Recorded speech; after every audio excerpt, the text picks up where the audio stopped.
ஹல்லேலூயா. கர்த்தர் நல்லவர். அவர் கிருபை என்றும் உள்ளது. அவர் நேற்றும் இன்றும் என்றும் மாறாதவராக, நல்லவராக, கிருபை உள்ளவராக இருக்கிறார். அவர் நல்லவராக இருக்கிறபடியினால் நம் ஒரு விசுவாசத்திலே வாழ முடியும். நம்முடைய விசுவாசத்தின் அடிப்படையே தேவனுடைய சுபாவத்தை சார்ந்ததாய் இருக்கிறது. தேவனுடைய சுபாவம் அவர் நல்லவர். அவர் நன்மையானவைகளை, நல்லவைகளை மாத்திரம் தருபவர். தீமையின் வேற்றுமையின் நிழல் கூட அவரிடத்தில் இல்லை என்று வேதம் மிகவும் தெளிவாய் கூறுகிறது. நாம் இந்த வரப்போகிற நாட்களிலே விசுவாசத்தினாலே, நீங்க எபிரேயர் 11ஆம் அதிகாரம் பார்த்தீங்கன்னா முழுவதுமாக பழைய ஏற்பாட்டு பக்தர்கள், பழைய உடன்படிக்கையில் வாழ்ந்தவர்கள், இவைகளின்படி செய்வாயானால் இந்த ஆசீர்வாதம் வரும் என்ற உடன்படிக்கையில் வாழ்ந்தவர்கள் எல்லாருமே தேவ கிருபையினாலே விசுவாசத்தை கொண்டு அரும் பெரும் காரியங்களை செய்து நற்சாட்சி பெற்றார்கள் என்று சொல்லப்பட்டுள்ளது. கிறிஸ்தவம் என்றாலே அது விசுவாசம்தான். விசுவாசம் இல்லாதது அது கிறிஸ்தவம் அல்ல, அது ஒரு மதம். கிறிஸ்தவம் ஒருபோதும் மதம் அல்ல. ஏதாவது ஒரு கிரியையை சார்ந்திருக்குமானால் அது மதமாக கருதப்படுகிறது. எல்லா மதங்களுக்கும் there are do's and don'ts. ஆனால் கிறிஸ்தவம் என்பது எல்லா டூஸையும் அவரே செய்து முடித்து விட்டபடினாலே வேதம் என்ன சொல்கிறது? கிருபையினாலே விசுவாசத்தை கொண்டு, கிறிஸ்தவ வாழ்க்கையின் அடிப்படை சத்தியம் கிருபையினாலே விசுவாசத்தை கொண்டு, அதாவது ஆரம்பம் முதல் முடிவு வரை, மறுபடியும் பிறந்தது முதல் வருகையில் அவரோடு எடுத்து கொள்ளப்படும் வரை இந்த உலகத்தில் அவருடைய பிள்ளைகள், தேவனுடைய பிள்ளைகள் வாழ்வதற்கு தேவன் வகுத்த வழி, நியமித்த ஒரே வழி விசுவாச வழி. ஆகவேதான் நான் திரும்ப திரும்ப சொல்லுகிறது, மறுபடியும் பிறந்து அபிஷேகம் பெற்ற அந்த நாளில் நாம் உடனடியாக கற்று தேர வேண்டிய ஒரு காரியம் இருக்குமானால் விசுவாசம். ஏன்? கிறிஸ்தவத்தினுடைய லைஃப் ஸ்டைலே எதுதான்? விசுவாசம்தான். A to Z விசுவாசம் என்று சொன்னேன் என்பது விசுவாசம்தான் ஆரம்பம் முதல் முடிவு வரை. ஆகவேதான் வேதத்தில் அந்த விசுவாசத்தை குறித்து அதிகமாக சொல்லப்பட்டதை பார்க்கலாம். என்னுடைய வாழ்க்கையிலே நான் ஆரம்பத்தில் இன்னைக்கு ஒரு இன்ட்ரடக்ஷனா சொல்றதுனால என் வாழ்க்கையில் நடந்த காரியங்களை உங்களோடு பகிர்ந்து கொள்ள விரும்புகிறேன். என்னுடைய வாழ்க்கையிலே இந்த விசுவாச சத்தியத்தை குறித்து நான் அறியாதபடியினாலே மாபெரும் வாக்குத்தத்தங்களை அனுபவிக்க முடியாதவனாக, எபிரேயர் 4ஆம் அதிகாரத்துல சொல்றாருல்ல, சுவிசேஷத்தை கேட்டவர்கள், 2ஆம் வசனம், கேட்டவர்கள் விசுவாசம் இல்லாமல் கேட்டபடியினால் அவர்களுக்கு பிரயோஜனப்படவில்லை. நான் என்ன நினைத்தேன்? அந்த காலத்துல எனக்கு விசுவாசம் இருக்கு என்றுதான் நினைத்தேன். ஆனா இந்த விசுவாசம் போதிக்கிறவர்கள், சத்தியத்தையும் விசுவாசத்தையும் விளங்க பண்ணுகிற போதகனாக நான் இருக்கிறேன் என்று பவுலடிகளார் 1 தீமோத்தேயு 2:7 சொல்றாரு. அதை விளங்க பண்ண நான் அதை விளங்கி கொள்ளாதவனாக இருந்தேன். ஆகவேதான் பவுலடிகளாரை போல முன்பாக இந்த விசுவாசத்தை அழிக்க நான் தேடினேன். ஏன்? என்னுடைய பிரசங்கங்களில் எல்லாம் இது தவறான உபதேசம். தேவன் சொல்லி இருக்கிறார், உள்ளதை உள்ளதென்றும் இல்லதை இல்லதென்றும் சொல்லி இருக்கிறார் மத்தேயு 5:37. ஆனால் இந்த விசுவாச போதகர்கள் இல்லாததை இருக்கிறது போல அழைக்க சொல்லுகிறார்கள். வேதம் சொல்லுகிறது, உள்ளதை உள்ளதென்றும் இல்லதை இல்லதென்றும் சொல்லுங்கள், அதற்கு மிஞ்சினதெல்லாம் அது பிசாசினால் சத்துருவினால் அது வருகிறது என்ற அந்த ஒரு வசனம் அவுட் ஆஃப் கான்டெக்ஸ்ட் எடுத்து அறியாதபடியினாலே எனக்கு போதித்த போதகர்களுடைய போதகத்தினாலே அது என் இருதயத்தில் நிறைந்திருந்தபடியினாலே இந்த சத்தியத்திற்கு விரோதமாக போராடி அதை அழித்து விட வேண்டும் என்று நினைத்தவன் நான். சொல்ல வேண்டுமானால் இந்த பராக்கா ஊழியங்களிலே 1988 ஆரம்பிக்கிற நாளிலே நான் அதோடு இணைக்கப்பட்டேன். அதில் ஒன்னாவது கீ மேனாக நான் செயல்பட்டு கொண்டிருந்தேன். ஆனால் கிட்டத்தட்ட 4 வருடம் முதல் ஷார்ட் டேர்ம் கோர்ஸ்ல நான் அட்டன் பண்ண பார்ட்டிசிபென்ட்ஸ். அதிலேயே நான் கோமஸ் என்று ஒரு பாஸ்டர் விசுவாசத்தை குறித்து மிகவும் தெளிவாக அழகாக போதித்தார்.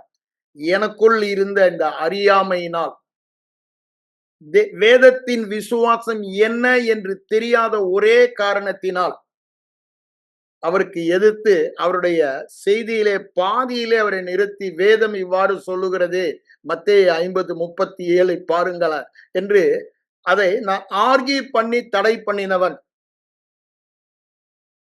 இவ்வாறாக அடுத்த ஷார்ட் டேர்ம் கோர்ஸ் மதுரையில நான் தான் நடத்தினேன் கோஆர்டினேட்டரா. அதிலையும் நான் நடுவுல நிறுத்தாட்டையும் முடிந்த பிறகு என் ஊழிய தலைவரோடு அந்த கீமேன் மீட்டிங்ல இதற்கு ஒரு முடிவு கட்ட வேண்டும், இது தவறான உபதேசம் என்று சண்டை போட்டவன். ஆனா ஆண்டவர் அற்புதமாக என் கண்களை திறந்தார் இந்த விசுவாச போதனைக்கு. அந்த நாள் முதல் நான் பெற்ற அற்புதங்கள், விசேஷமாக சுகம், வியாதியிலிருந்து பெற்ற சுகம் விவரித்து சொல்ல முடியாது, மூளைக்கு எட்டாதது.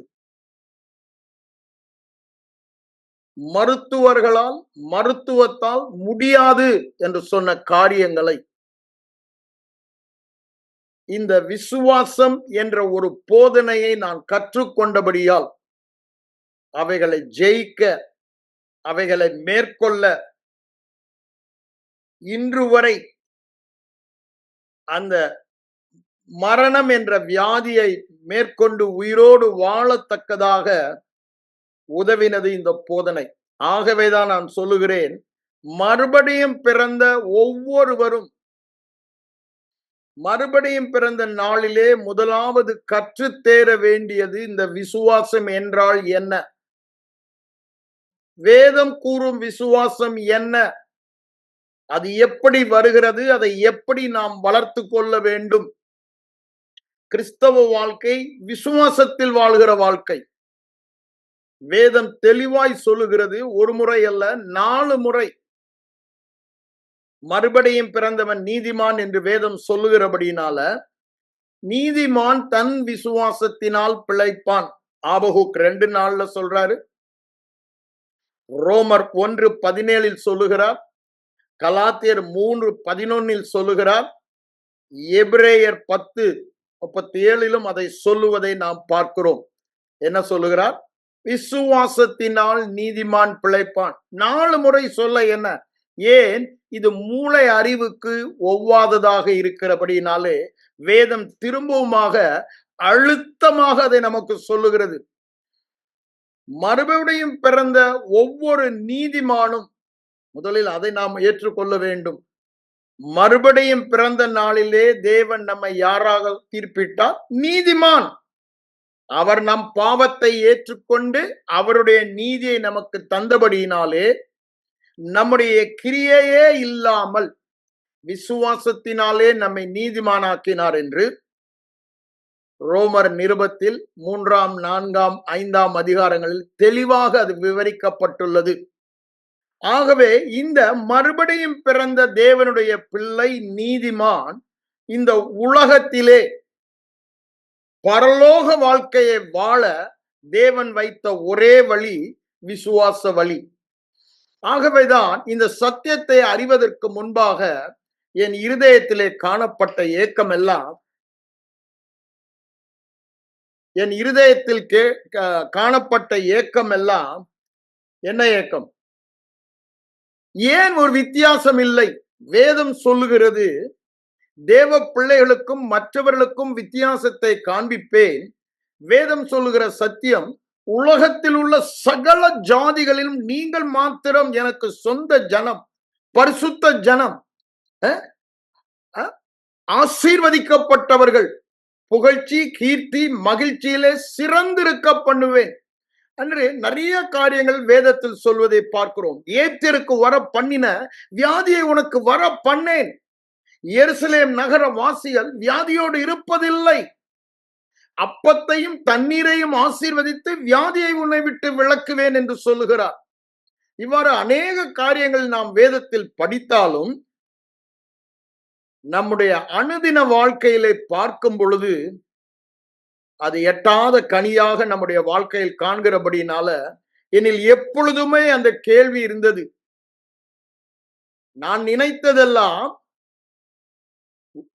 விசுவாசம் என்று நினைத்தது, அது உலக விசுவாசம், மனுஷ விசுவாசமாயிருந்தது. அது வேதத்தின் விசுவாசம் அல்ல, அது தேவனுடைய விசுவாசமும் அல்ல. ஆகவே நான் விசுவாசம் என்று நினைத்ததெல்லாம் என்னை ஏமாற செய்தது. தேவன் சொன்ன வாக்குத்தத்தங்களை அனுபவிக்க முடியவில்லை, அது அனுபவமாகவில்லை.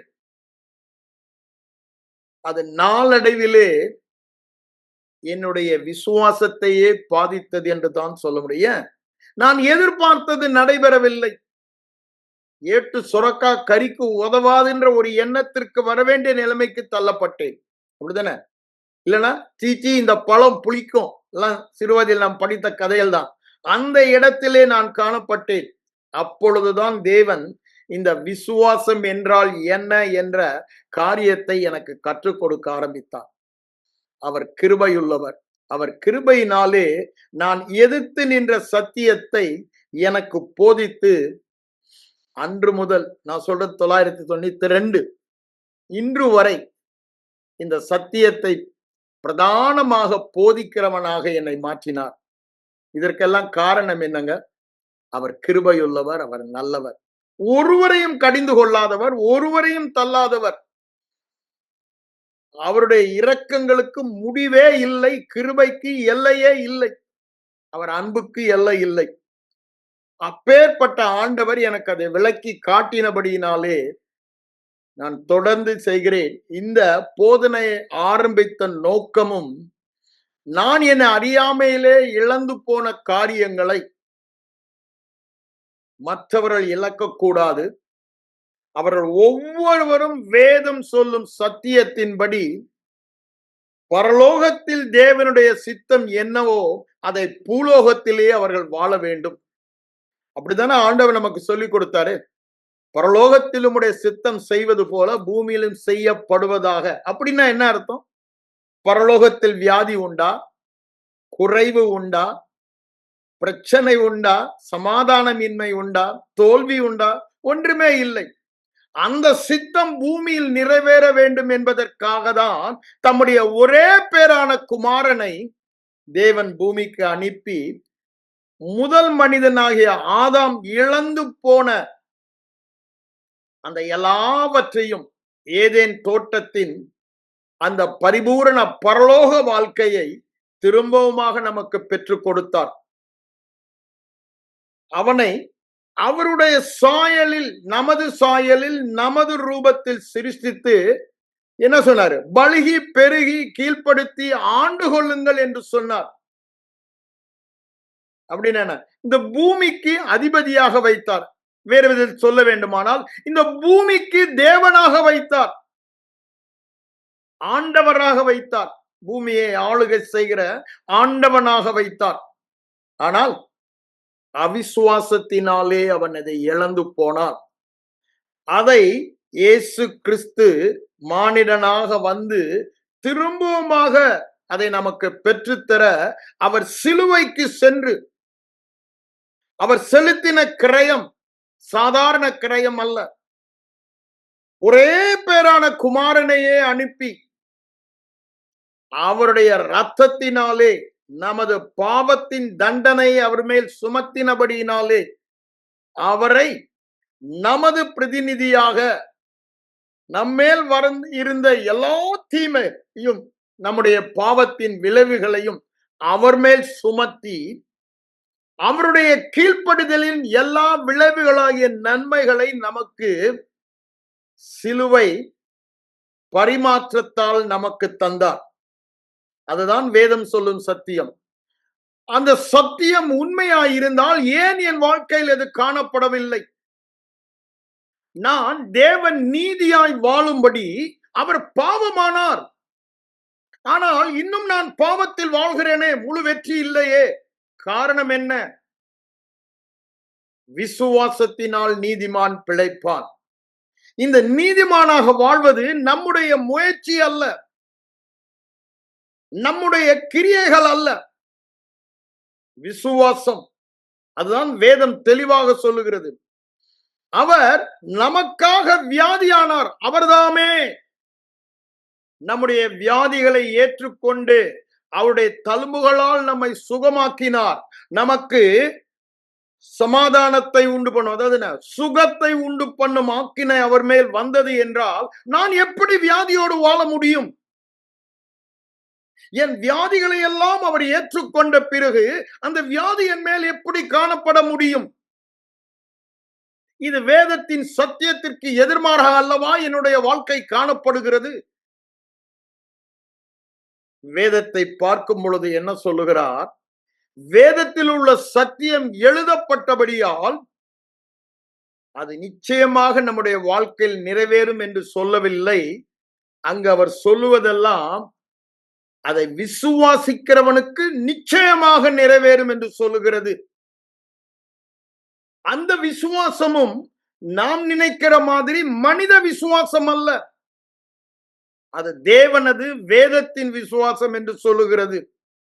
இதை குறித்து சபையிலே போதிக்கப்படாத ஒரே காரணத்தினாலே, அறியாமையினாலே என் ஜனங்கள் சங்காரமாகிறார்கள், சிறைப்பட்டு போகிறார்கள். அப்படிதானே வேதம் தெளிவாய் சொல்லுகிறது. என்ன அறியாமை? தேவன் இந்த கிறிஸ்தவ வாழ்க்கையை வாழ அவர் வைத்த வழி என்ன? விசுவாசத்தினால் நீதிமான் பிழைப்பான். அப்போ அந்த விசுவாசம் என்றால் என்ன? வேதம் சொல்லும் விசுவாசம் என்ன? அதை குறித்த போதனை இல்லாதபடினாலே அதை குறித்த வெளிப்பாடு இல்லை. முதலாவது நான் சொன்னேன், தேவன் உண்டு பண்ணின அந்த கிருபையை குறித்த வெளிப்பாடு இல்லை. இரண்டாவதாக அதை பெற்று, ஏன்னா இங்க என்ன சொல்லுகிறார்? உனக்கு வேலையே இல்லைன்றார். விசுவாசிப்பது ஒண்ணுதான் உன்னை சார்ந்தது என்று சொல்லுகிறார்.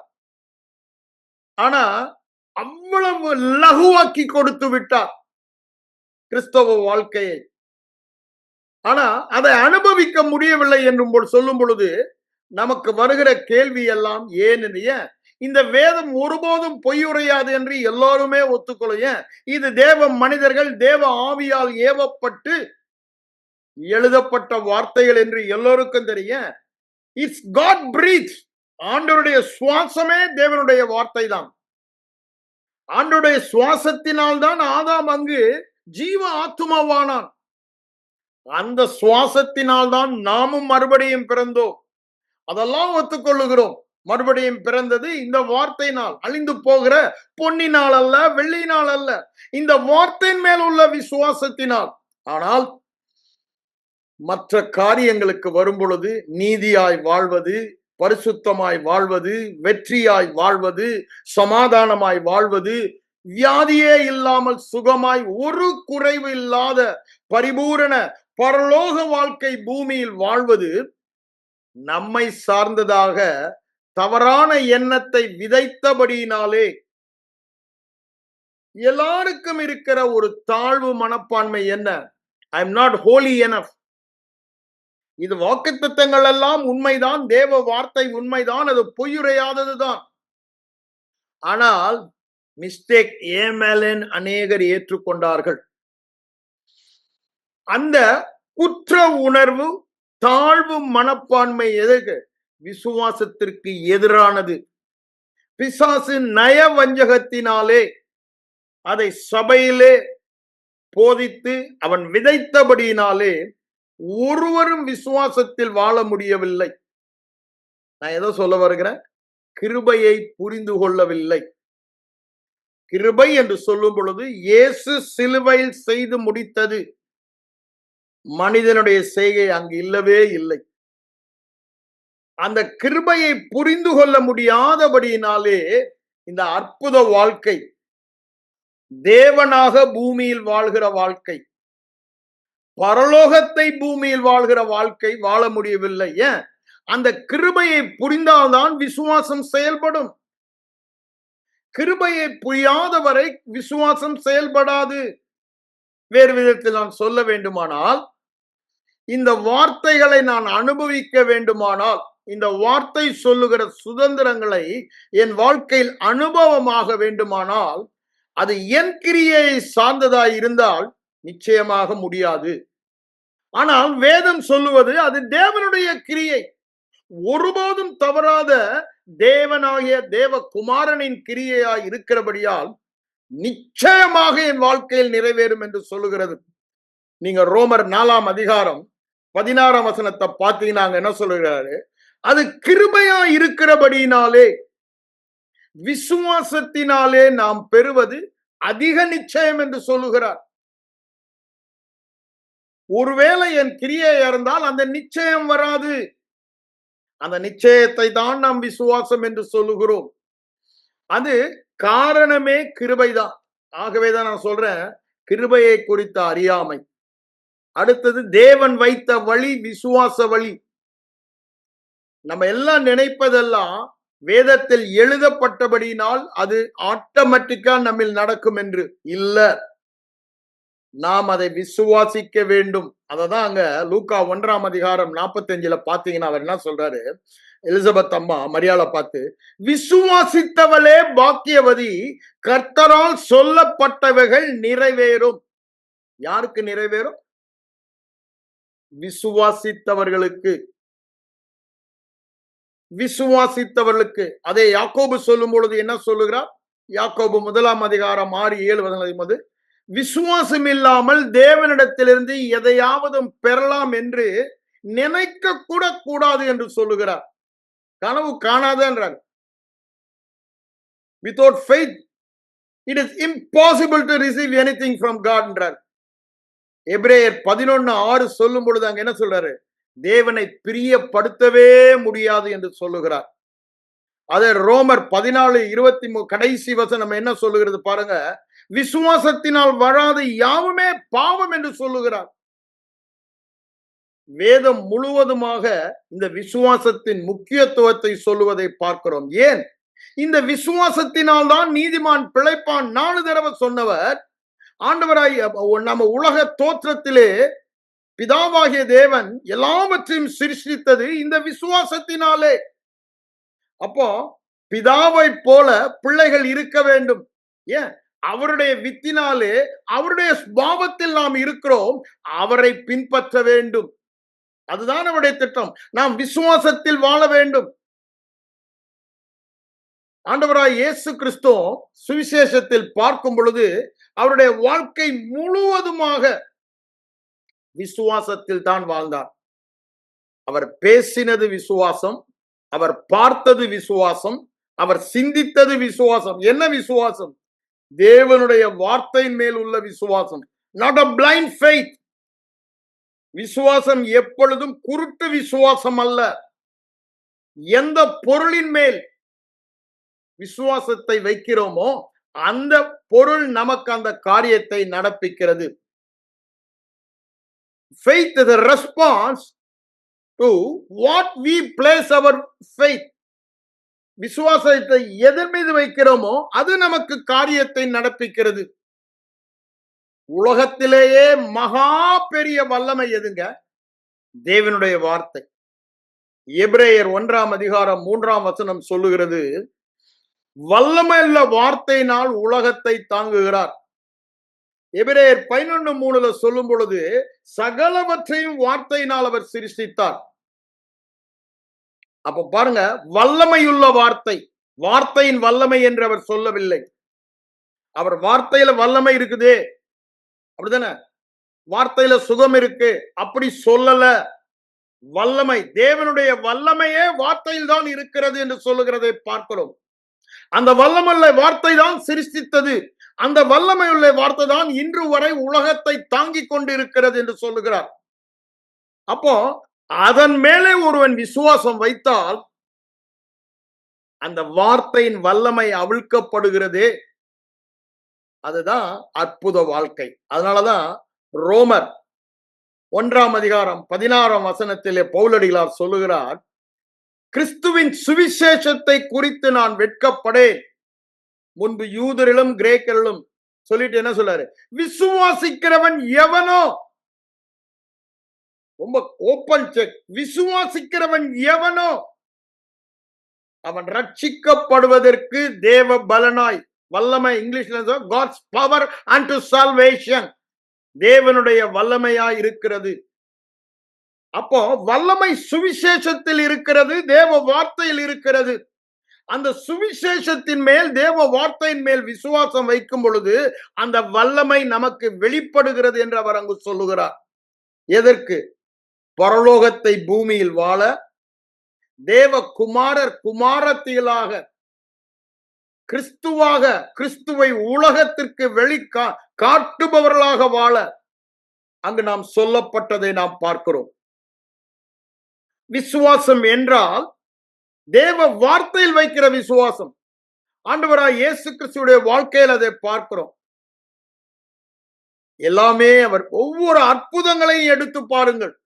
நான் வருகிற நாட்களே இது உங்களுக்கு தெரியும். இன்னைக்கு இன்ட்ரோடக்ஷனால ஒவ்வொன்றுக்கும் தனித்தனியா நான் போல, ஒவ்வொரு அற்புதங்களையும் அவர் இந்த வேதம் கூறும் விசுவாசம், வேதம் கூறும் விசுவாசம் என்னும் பொழுது உங்க உள்ளத்தில் ஆழம். அது ஒரு காரியம் காணப்படுவதற்கு முன் தேவ வார்த்தை மாத்திரம் சார்ந்து விசுவாசிக்கிற விசுவாசம் தேவ விசுவாசம், வேத விசுவாசம். மனித விசுவாசம் என்று சொல்லும் பொழுது ஒரு காரியம் வெளிப்பட்ட பின்பு, பெற்றுக்கொண்ட பின்பு அதை விசுவாசிக்கிறது மனித விசுவாசம், உலக விசுவாசம்.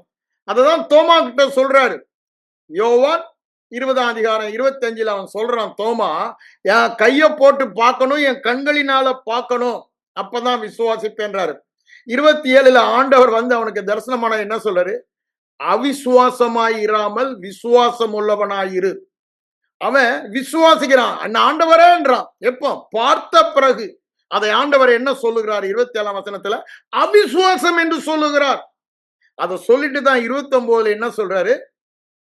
காணாமல் விசுவாசிக்கிறவள். விசுவாசம் காணாமல் விசுவாசிப்பது. அந்த விசுவாசத்தை குறித்து தான் நாம் படிக்க போகிறோம். அப்ப பாருங்க, இந்த காணாமல் விசுவாசிக்கிற விசுவாசம் தேவனது விசுவாசம், இருதய விசுவாசம், ஆபிரகாமின் விசுவாசம் என்றெல்லாம் வேதம் சொல்லுகிறது. அப்போ ஆபிரகாம் எப்படி அவனுடைய 99 வயதுல ஒரு குழந்தை இல்லாவிட்டாலும் வார்த்தையை மாத்திரம் சார்ந்து அவன் விசுவாசித்தபடினாலே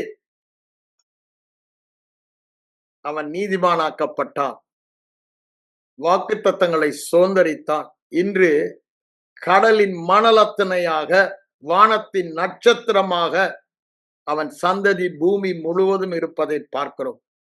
தேவனுடைய வார்த்தை ஒருபோதும் தவறாது. அவன் பார்க்கவில்லை, ஆனால் தேவனுடைய வார்த்தை மாத்திரம் சார்ந்து விசுவாசித்தான். அதுதான் தேவனது விசுவாசம், அல்லது தேவனமில் எதிர்பார்க்கும் வேதத்தின் விசுவாசம் என்று சொல்லலாம். நான் ஏன் இதை சொல்ல வருகிறேன்? விசுவாசம் என்று சொல்லும் பொழுது ஒரு காரியத்தில் நாம் தெளிவாய் இருக்க வேண்டும். இதை குறித்து நான் வருகிற நாட்களில் இன்னும் ஆழமாக உங்களுக்கு நான் போதிப்பேன். இங்க என்ன சொல்லுகிறார் இயேசு? அவர் செய்ததெல்லாம் விசுவாசமாய் இருந்தாலும் இந்த விசுவாசத்தின் முக்கியத்துவத்தை அவர் திரும்ப திரும்ப எம்பசைஸ் பண்ணுவதை சுவிசேஷங்களிலே பார்க்கலாம். அங்க மத்தேயு 8:13 பார்க்கும் பொழுது அந்த 100க்கு அதிபதியை பார்த்து அவர் என்ன சொல்லுகிறார்? நீ விசுவாசித்தபடி உனக்கு ஆக கடவது. விசுவாசித்தபடி, விசுவாசித்தவளே பாக்கியவதி, கர்த்தரால் சொல்லப்பட்டவைகள் நிறைவேறும். அவர்கள் விசுவாசம் இல்லாமல் கேட்டபடியினால் அந்த வார்த்தை அவர்கள் வாழ்க்கையில் பிரயோஜனப்படவில்லை. இங்க என்ன சொல்றாரு? அவன் புறஜாதியான், காணியாட்சிக்கு புறம்பானவன். ஆனா இந்த ஒரு காரியத்தினாலே தேவனையே அட்ராக்ட் பண்றான். என்ன? ஒரு வார்த்தை சொல்லுங்க, உங்க வார்த்தையில எல்லாமே இருக்கு, நீங்க வர வேண்டாம். நீங்க ஒரு வார்த்தை சொன்னா, ஏன்? He has understood the power of God's word. அப்படிதானே? வல்லமையுள்ள வார்த்தை, வல்லமையுள்ள வார்த்தை, வார்த்தையின் வல்லமை அல்ல, வல்லமையுள்ள வார்த்தையை அவன் புரிந்து கொண்டவன். உன் விசுவாசம் பெரிது, நீ விரும்பினபடி ஆக கடவது என்று அவனுடைய விசுவாசத்தை மெச்சிக்கொண்டார். என்ன சொல்றாரு? நீ விசுவாசித்தபடி உனக்கு ஆக கடவது என்று. இது மாறாத பிரமாணம். இது ஆவி மண்டலத்தின் பிரமாணம். It's a law of faith. இந்த ஆவிக்குரிய வாழ்க்கையிலே நாம் மறுபடியும் பிறந்த நாளிலே தேவனுடைய ராஜ்யத்திற்கு மாற்றப்பட்டு விட்டோம். நாம் இருக்கிற ராஜ்யம் இருளின் ராஜ்யம் அல்ல, ஒளியின் தேவ குமாரனின் ராஜ்யம், பரிசுத்தவான்களின் சுதந்திரத்தை அனுபவிக்க வேண்டிய ராஜ்யம். இந்த மறுபிறப்பும் விசுவாசம்தான், பரிசுத்தவான்களின் சுதந்திரத்தை அனுபவிப்பதும் விசுவாசம்தான். அதனால்தான் பவுலடிகளார் அங்க அகிரிப்பா ராஜாவை பேசும் பொழுது என்ன சொல்லுகிறார்? விசுவாசத்தினாலே பாவ மன்னிப்பையும் பரிசுத்தவான்களுடைய சுதந்திரத்தை சுதந்திரிக்கவும் என்னை அவருடைய கண்களை திறக்கும்படி, என்ன, விசுவாசத்தை விளங்க பண்ணி சுதந்திரிக்கும்படி ஊழியனாக என்னை தெரிந்து கொண்டார் என்று அங்கு சொல்லுவதை பார்க்கிறோம். அப்போ கிறிஸ்தவ வாழ்க்கையில் ஆரம்பம் முதல் எல்லாமே விசுவாசம்தான். அங்க எபிரேயர் 16 பட்டியலில் அதான் சொல்லுவதை பார்க்கலாம். விசுவாசத்தினாலே வாக்குத்தத்தங்களை சுதந்திரித்தார்கள். அநேக காரியம் சொல்ல வருகிறேன். ஏன்? அதனாலதான் ஆண்டவர் சொல்றாரு, உன் விசுவாசத்தின்படி, நீ விசுவாசித்தபடி உனக்கு ஆக கடவது என்றார்.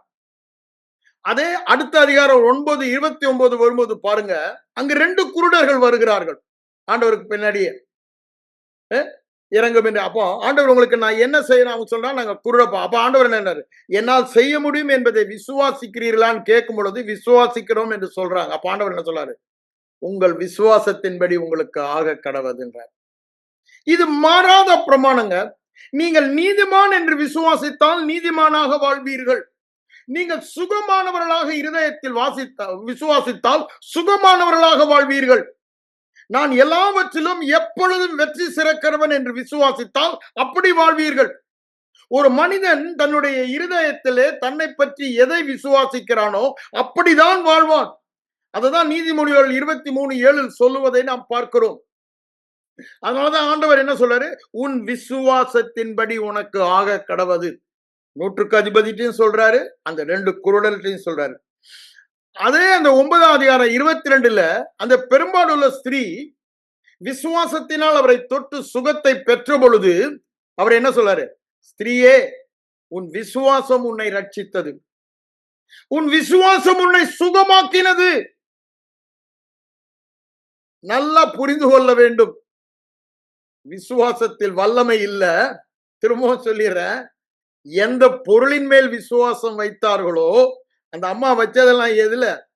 ஆண்டவருடைய வஸ்திரத்தின் ஓரத்தை தொட்டால் போதும் என்று. 100க்கு அதிபதி விசுவாசம் வைத்ததெல்லாம் அவர் ஒரு வார்த்தை சொன்னால் போதும் என்று. அந்த தேவ வார்த்தை அவன் வேலைக்காரனுக்கு சுகத்தை கொடுத்தது. இங்கு அவள் விசுவாசம் வைத்த அந்த ஆப்ஜெக்ட், அந்த அபிஷேகம், அவர் மேல் இருந்த அபிஷேகம் விசுவாசத்தினாலே அவிழ்க்கப்பட்டது.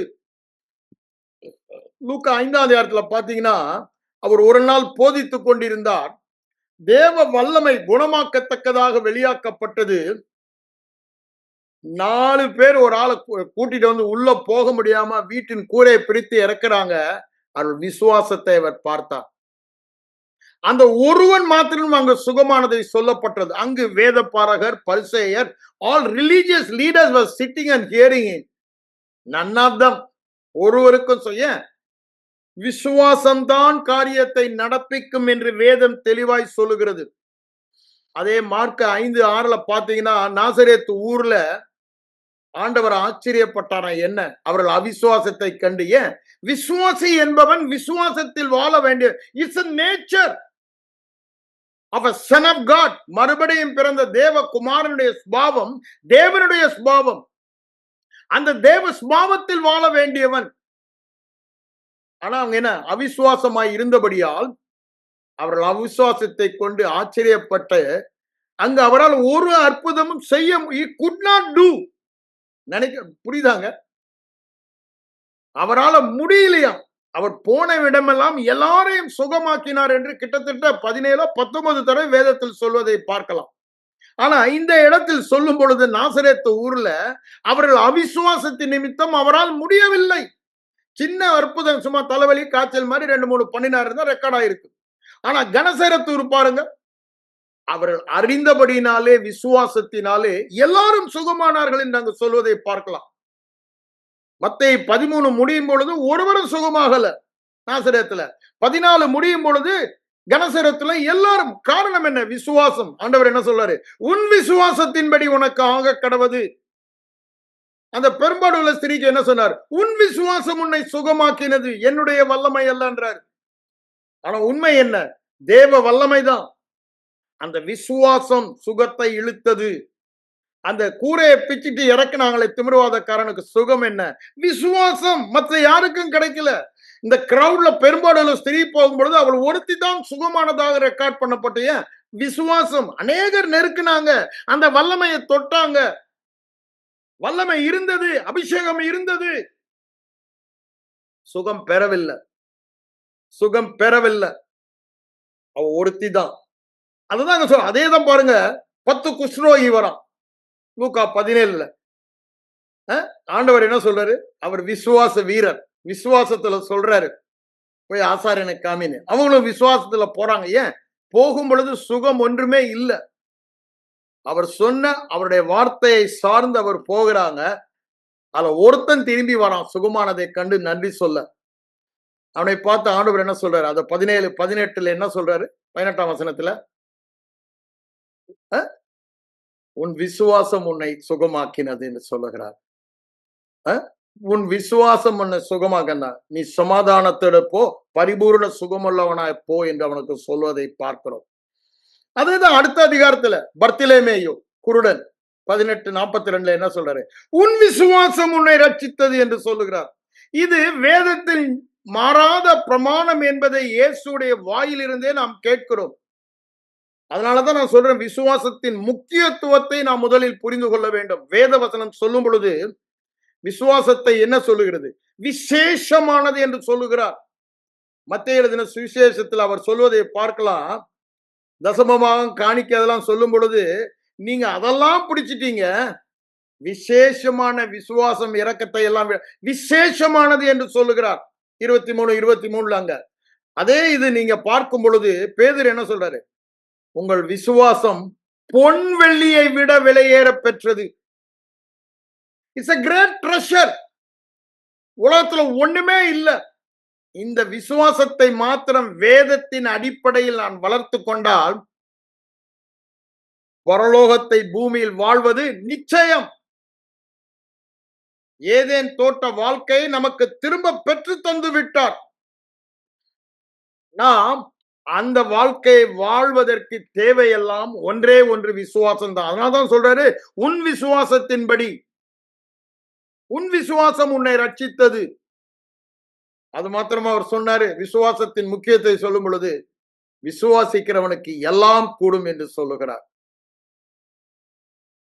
மார்க் எழுதின சுவிசேஷம் 9ஆம் அதிகாரம் 23ஆம் வசனத்துல அங்க ஒரு தகப்பன் தன் பிள்ளை இந்த வலிப்பு நோயினாலே கஷ்டப்படுகிறவரை கொண்டு போய் சீசன்ட்ட வரா முடியல.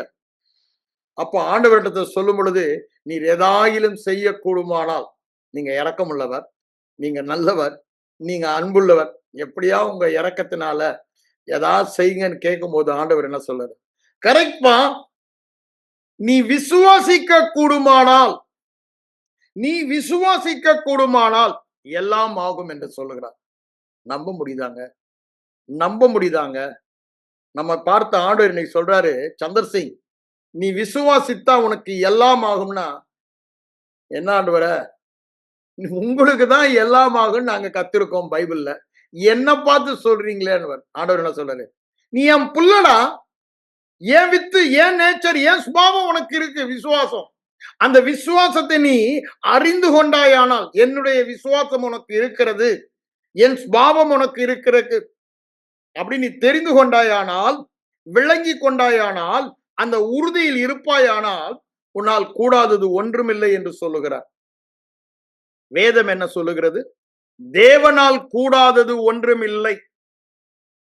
அப்படிதானே? லூக்கா 18ஆம் அதிகாரத்துல ஒரு ஐஸ்வர்யவானான ஒரு இவன் வரான், ஆண்டவர்கிட்ட கேட்கிறான், நித்திய ஜீவனை சுதந்து என்ன செய்யணும்னு. ஆண்டவர் ஒரு காரியம் சொல்றாரு, வித்து ஏழைகளுக்கு கொடுன்னு போயிடுறான். அப்ப ஆண்டவர் சொல்றாரு, ஒட்டகம் கூட ஊசியின் காதுல நுழைஞ்சிரும் ஐஸ்வர்யம் முடியாதுன்னு சொல்லிட்டு என்ன சொல்றாரு? அப்ப யார்தான் ஆண்டவரை ரட்சிக்கப்படுவான்னு கேட்கும்போது ஆண்டவர் என்ன சொல்றாரு? இது மனிதரால் கூடாதது தேவனால் கூடும் என்று சொல்லுகிறார். அப்போ அங்கே அதேதான் சொல்லுவதைப்பா வேதம் முழுவதுமாய் பார்க்கலாம். அங்க ஆபிரகாமுக்கு ஆதியாகமம் 18 அதை சொல்லுவதை நாம் பார்க்கிறோம். தேவனால் கூடாத காரியம் ஒன்றும் இல்லைன்னு. இங்க என்ன சொல்றாரு? உன்னால என்னால கூடாத காரியம் ஒன்றுமில்லை என்று சொல்லுகிறார்.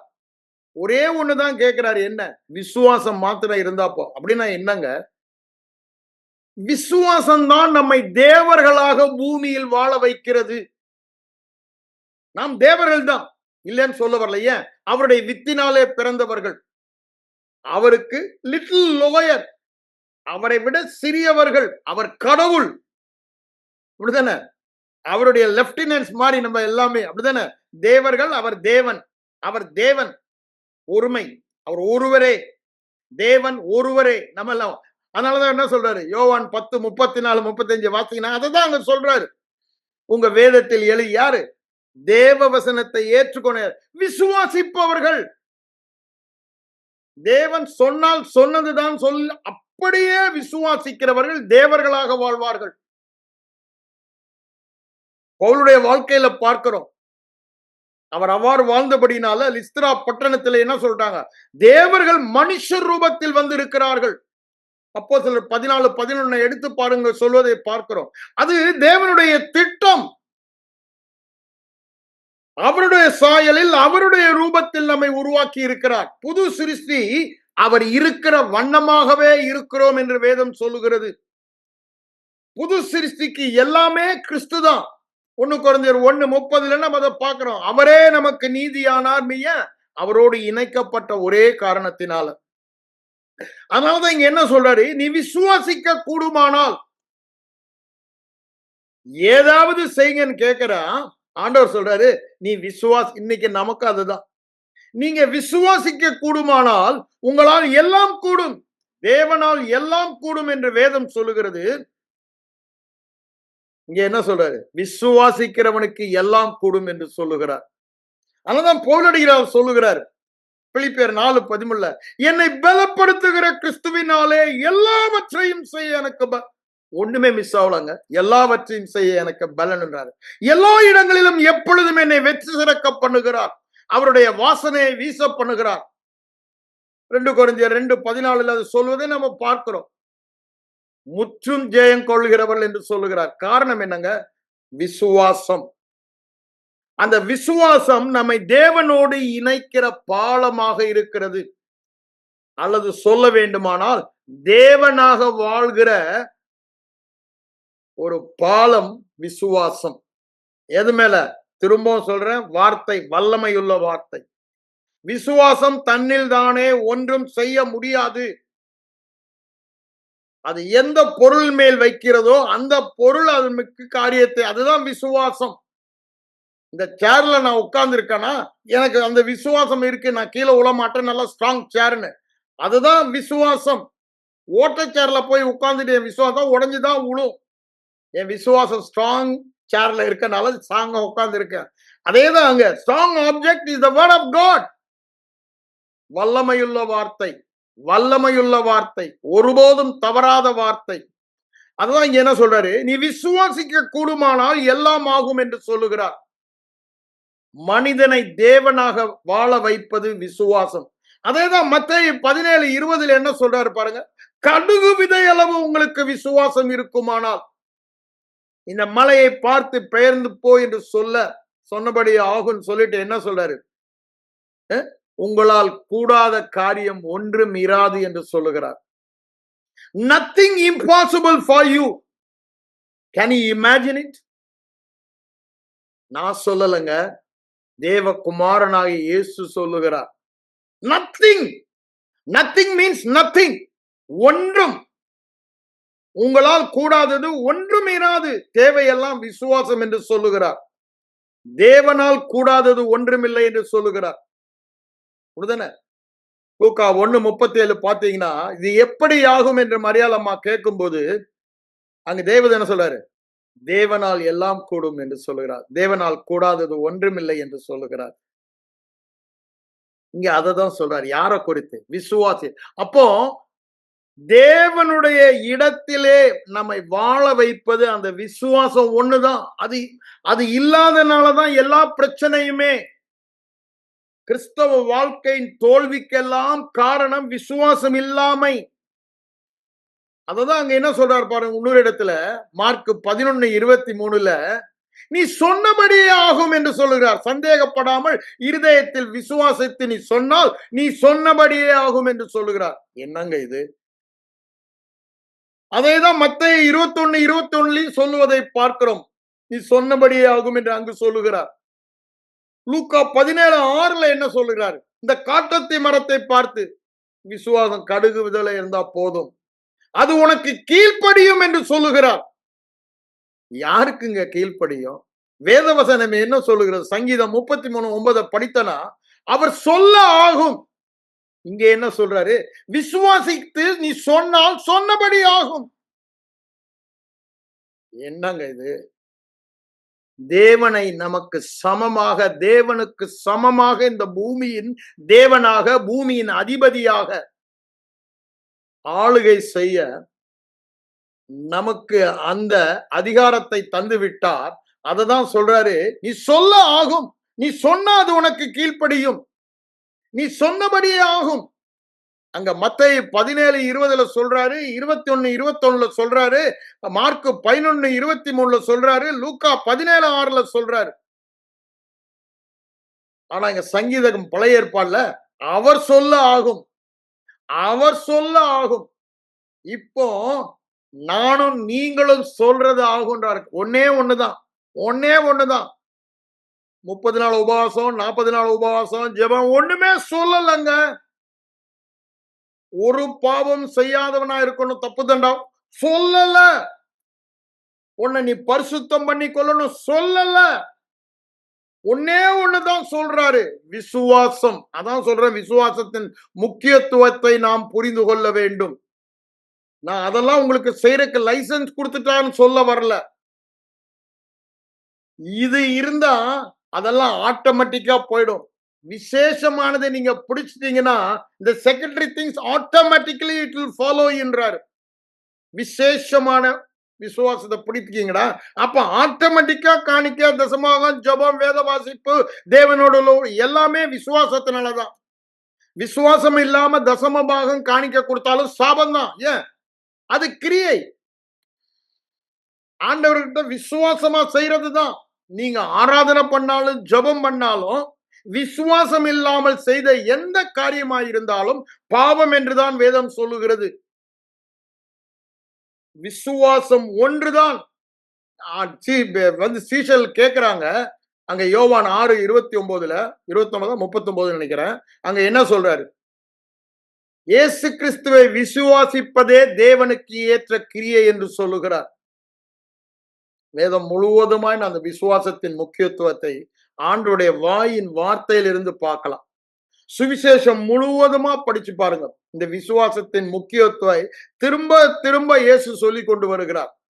அங்க யோவான் 14:12 வரும்பொழுது சொல்றாரு, விசுவாசிக்கிறவளால் நடக்கும். இல்ல, என்னை விசுவாசிக்கிறவன் நான் செய்த கிரியைகளை செய்வான் சொல்றாரு. அதற்கு மேல ஒரே குவாலிபிகேஷன் விசுவாசம்ன்றார். அங்க மார்க் 16:17 வாசிக்கும் பொழுது அங்க என்ன சொல்றாரு? விசுவாசிக்கிறவளால் நடக்கும் அடையாளம் என்று தான் சொல்லுகிறார். அவருடைய சுவிசேஷம் முழுவதுமா படிச்சு பாருங்க. ஒன்றை திரும்ப திரும்ப திரும்ப திரும்ப அவர் எம்பசைஸ் பண்ணுவது விசுவாசம். அவருடைய வாழ்க்கையும் பாருங்க. இயேசு கிறிஸ்துவின் வாழ்க்கை பரிபூர்ண விசுவாசமால் முழுவதுமாய் அவரை அல்லாமல் என்னால் ஒன்றும் செய்ய முடியாது என்று சொல்லுகிறார். அவ்வளவு தூரத்திற்கு விசுவாசம் வைத்திருந்தார். அப்படிதானே சொல்றாரு. யோவான் 5:19 வாசித்து பாருங்க. 19:20 திருப்பி அந்த 29:30 வசனம் அங்க சொல்வதை பார்க்கிறோம். I can do nothing of my own. What is that? Total faith on him. நான் செய்வதெல்லாம் அவர் செய்வது விசுவாசம். அவர் சொல்லுவது, நான் சொந்தமாய் பேசுவதல்ல. அவர் பேசுவது, அவர் செய்வது. Total faith on him.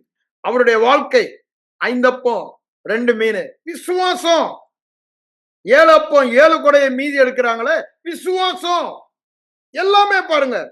மரித்த லாசருவை உயிரோடு எழுப்பும் பொழுது என்ன சொல்றாரு?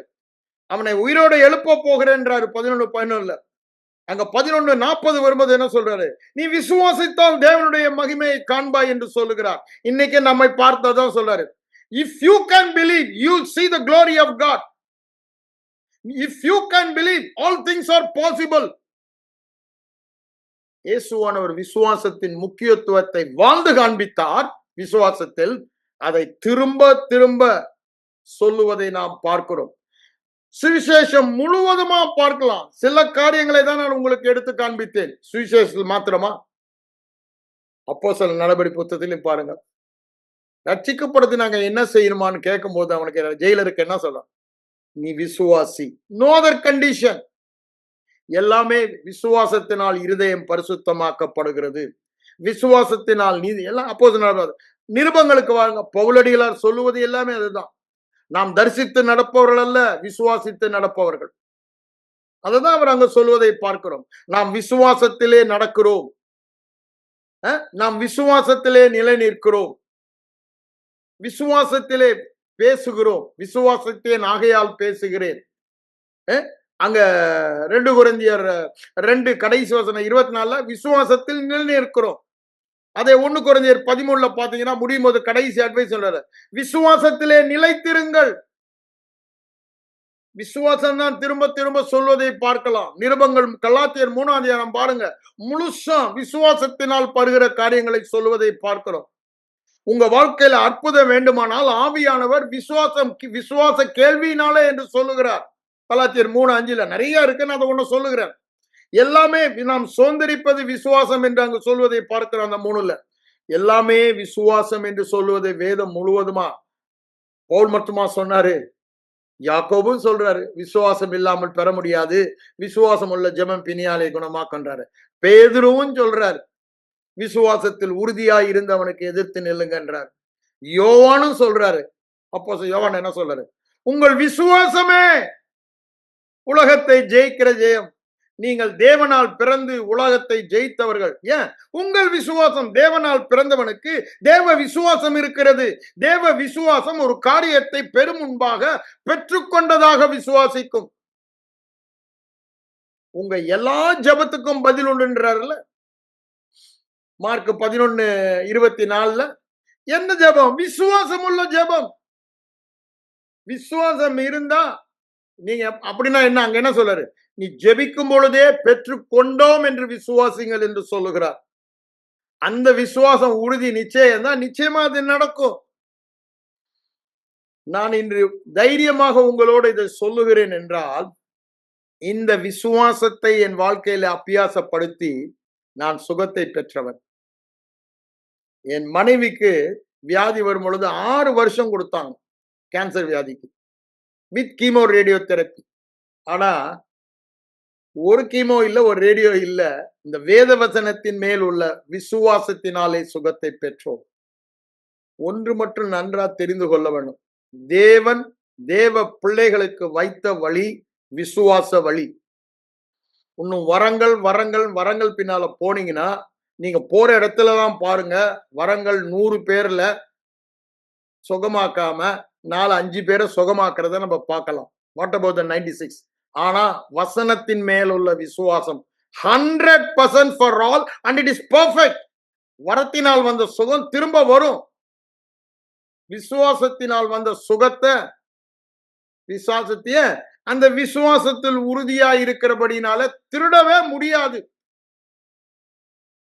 அநேகர் நினைக்கிற தவறெல்லாம் ஹீலிங் மினிஸ்ட்ரி வரம் பெற்றவர்களுக்கு என்று. ஐயா, அதற்கு தனிப்பட்ட இந்த வரம் எல்லாம் உலக மக்களுக்கு தேவன் வைத்தது, புறஜாதிகளை கொண்டு வர. இந்த வேத வார்த்தை சார்ந்து சுகம் பெற்றுக் கொள்வதுதான் தேவன் தேவ பிள்ளைகளுக்கு நியமித்த வழி. நீதிமான் விசுவாசத்தினாலே சுகத்தை பெறுவான், வேற வழியே இல்லை. அப்படி இல்லைன்னாதான் சபையின் மூப்பர வரவழைப்பானாகன்றாரு. யாரு? தன் விசுவாசத்தினாலே சுகம் பெற முடியலன்னா சபையின் மூப்பரை வரவழைப்பானாகன்றாரு. வரம் பெற்றவர்களை அவர் அழைப்பானான்னு சொல்லல. வரம் பெற்றவர்களால் நடக்கும் அடையாளங்கள் வேதவசனம் சொல்லல. என்னை விசுவாசிக்கிறவன் நான் செய்த கிரியலா. அதனால அதையும் இதையும் குழப்பாதீங்க. சில பேர் அந்த கேள்வியை கேட்கிறீங்க. அதை நான் உங்களுக்கு தெளிவுபடுத்தி வருகிற நாட்களை தெளிவாய் சொல்லுகிறேன். வரமாகிய விசுவாசம் வேத வசனத்தினால் நாம் வளர்த்து கொள்ளுகிற விசுவாசம். மறுபிறப்பிலே தரப்பட்டது, ஆனா அதை நாம் வளர்த்து கொள்ளுகிறோம். It is our job. விசுவாசத்தை எப்படி வளர்த்து கொள்ள வேண்டும் என்பதையும் நான் வருகிற நாட்களில் போதிப்பேன். இன்று நான் உங்களுக்கு பிரதானமாக சொல்லுவதெல்லாம் எதுதான், விசுவாசத்தின் முக்கியத்துவத்தை இஸ் பிரஷியஸ், விலையேற பெற்றது என்று சொல்லுகிறார், விசேஷமானது என்று சொல்லுகிறார், தேவனுக்கு நம்மை சமமாக்குகிறது என்று சொல்லுகிறார். தேவனாக உலகத்தில் எல்லாவற்றையும் செய்யும் ஒரு திறமையை, நமக்கு கொடுத்த திறமையை வாழ உதவுவது விசுவாசம். விசுவாசம் அந்த திறமையை தரல. நான் திரும்பவும் சொல்லுவேன், தேவ வார்த்தை தான், அந்த தேவ வார்த்தை தான் ஜீவன், தேவ வார்த்தை தான் வல்லமை. தேவனுடைய வல்லமை தேவ வார்த்தை, தேவனுடைய ஜீவன் தேவனுடைய வார்த்தை. ஜீவனாயும் வல்லமையுமாய் இருக்கிறது, வல்லமையும் ஜீவனுள்ளதுமாய் இருக்கிறது. எபிரேயர் 12 சொல்ற மாதிரி. ஆகவே அதை நாம் தெளிவாய் புரிந்து கொள்ள வேண்டும். உடனே விசுவாசம் தான் சொல்றாதீங்க. விசுவாசம் அந்த வல்லமையை நம்முடைய வாழ்க்கையில அனுபவிக்கிறது. ஆவி மண்டலத்திலே சகலமும் நமக்கு கொடுக்கப்பட்டு விட்டது. ஆவி மண்டலத்தில் உள்ளதை சரீர மண்டலத்துக்கு கொண்டு வருவது விசுவாசம். It's only a channel, it's only a bridge, nothing else. தெளிவாக நாம் அறிய வேண்டும். ஆகவே இந்த விசுவாசத்தை கற்றுக்கொள்வோம். அதற்குத்தான் இந்த வேத பாட பள்ளிக்கூடம். அப்படிதானே? இந்த விசுவாசத்தை கற்றுக்கொண்டோமானால், நாம் விசுவாசத்தில் தொடர்ந்து வாழ்வோமானால், வேதம் சொல்லுகிற விசுவாசத்தில் பரலோகத்தை நிச்சயமாக பூமியில் வாழ்வீர்கள். இதை தொடர்ந்து நீங்கள் கேட்கும் பொழுது நான் கேரண்டி பண்ண முடியும். வரமல்ல, தேவ வார்த்தையை அனுப்பி அவர் உங்களை சுகமாக்குவதை நீங்கள் பார்க்க முடியும். தேவ வார்த்தை இருதயத்தில் தரித்திருந்தால், அததான விசுவாசம் சொல்றோம். சுகம் நிச்சயம் உறுதி, சுகம் நிச்சயம் உறுதி. வேத வார்த்தையினால் சுகம், வேத வார்த்தையினால் வெற்றி, எல்லாமே வேத வார்த்தை. வார்த்தை நமக்கு கொடுக்கப்பட்டிருக்கிறது. அந்த வார்த்தையில் வெளிச்சம் நமக்கு தருவது ஆவியானவரும் நமக்கு கொடுக்கப்பட்டு இருக்கிறார். அந்த வெளிச்சம் பெறுவதை தான் நாம் விசுவாசம் என்று சொல்லுகிறோம். இந்த வேத வசனத்தில் வெளிச்சம் தியானிக்கும் பொழுது இருதயத்தில் வருவதுதான் உறுதி, நிச்சயம், விசுவாசம். அந்த விசுவாசத்தில் தான் ஒவ்வொரு வாக்கு தத்தங்களையும் ஆம் என்றும் ஆமேன் என்றும் இருக்கிற எல்லா வாக்குகளையும் கிறிஸ்துவுக்குள் இருக்கிற ஒரே காரணத்தினால் எல்லாம் ஆம் என்றும் ஆமேன் என்றும் இருக்கிறது. அதை நாம் நிச்சயமாக அனுபவிக்க முடியும். I will guarantee. Why? Because the word of God guarantees. அது வெறுமையாய் என்னிடத்தில் திரும்புவதில்லை. நான் அனுப்பின காரியம் வாய்க்கும். தேவையெல்லாம் விசுவாசம் என்று சொல்லுகிறார். அது தேவன் நியமித்த வழி, அது மாறாத வழி. அதுக்கு தேவையெல்லாம் ஒன்னே ஒண்ணு, என்ன? வேத வசனம் தான். வேத வசனம் தான். தேவையானதெல்லாம் ஒன்றே ஒன்று, வேத வசனத்தின் மேல் உள்ள விசுவாசம். வேத வசனத்தின் மேல் உள்ள விசுவாசம். அந்த விசுவாசம் இருந்தா வரங்கள் தேவையில்லைங்க. வரம் பெற்ற ஊழியனுக்கு பின்னால ஓட தேவையில்லை.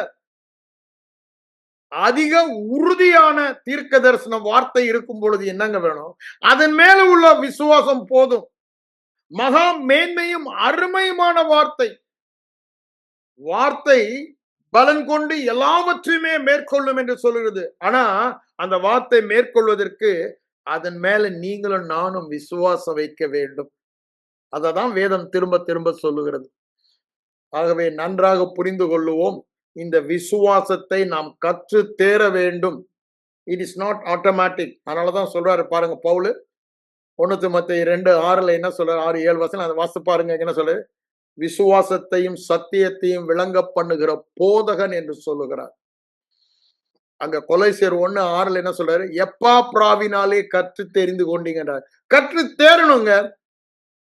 கற்று தேராதனாலதான் பாலுங்கிற குழந்தைகளாக மனுஷ மார்க்கமாய் நடக்கிறோம் என்று வேதம். நாம் தேவர்களாக வாழ வேண்டியவர்கள் மனுஷர்களாக வாழுகிறோம் என்று அங்க 1 கொரிந்தியர் 3:3 சொல்வதை பார்க்கிறோம்.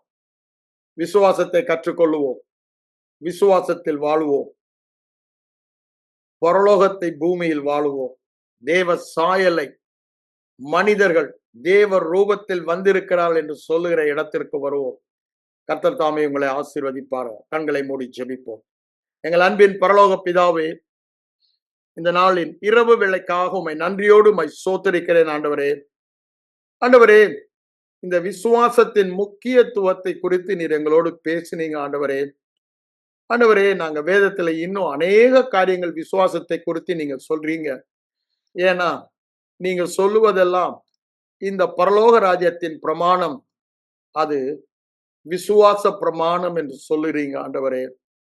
ஆண்டவரே, கிரியை பிரமாணம் அல்ல, விசுவாச பிரமாணம் என்று நீங்க சொல்லுகிறபடினால அது ஒரு சட்டமாக எங்க வாழ்க்கையில எப்பொழுதுமே எங்கள் விசுவாசத்தின்படிதான் எங்களுக்கு ஆகும் என்று சொல்லுகிறபடினால எங்க படிப்பு அல்ல, எங்க அந்தஸ்து அல்ல, எங்களுடைய பலம் அல்ல, எங்க ஞானம் அல்ல, எங்களுடைய புத்தி அல்ல, எல்லாமே உம்முடைய வசனத்தின் மேல உள்ள விசுவாசம் நீங்க சொல்றனால நாங்க அதை முழுவதுமா ஏற்றுக்கொள்ளுகிறோம் ஆண்டவரே.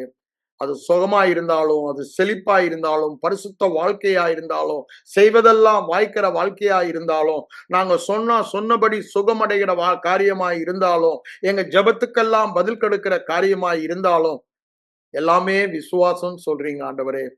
நாங்க அதை புரிந்து கொள்ளட்டும் ஆண்டவரே, அறிந்து கொள்ளட்டும். எங்களுக்கு இந்த பகுதியில பிரகாசமுள்ள மனக்கண்களை தாருங்க. இந்த பாரம்பரிய எண்ணங்களை எல்லாம் எடுத்து போட்டு வேதத்தின் எண்ணங்களுக்கு எங்களை மாற்றி அமைக்க, இதை எங்கள் இருதயத்திலே நாங்கள் பதித்து வைக்க எங்களுக்கு உதவி செய்யும். இரட்சகரும் மீட்பருமாம் இயேசுவின் நாமத்தில் எங்கள் விண்ணப்பங்களை ஏறெடுக்கிறோம் எங்கள் நல்ல பிதாவே. ஆமென்.